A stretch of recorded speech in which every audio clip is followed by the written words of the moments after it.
भारतीय जनता पक्षाचे महाराष्ट्र प्रदेशाध्यक्ष रवींद्र चव्हाण यांनी नवी दिल्ली येथे पंतप्रधान नरेंद्र मोदी यांची सदिच्छा भेट घेतली।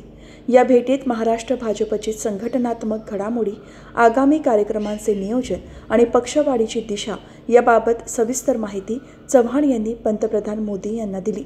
जानेवारी ते जून 2025 या कालावधीत भाजप महाराष्ट्र प्रदेश कार्यकारी अध्यक्ष म्हणून केलेल्या पक्षकार्याचा अहवाल यावेळी पंतप्रधान नरेंद्र मोदी यांच्याकडे सुपूर्द केला।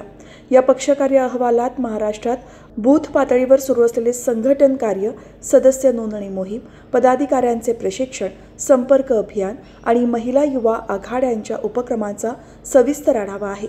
आगामी काळात महाराष्ट्रातील पक्ष संघटनेला बळकटी देण्यासंदर्भात पंतप्रधान नरेंद्र मोदींकडून रवींद्र चव्हाण यांना मार्गदर्शन लाभले।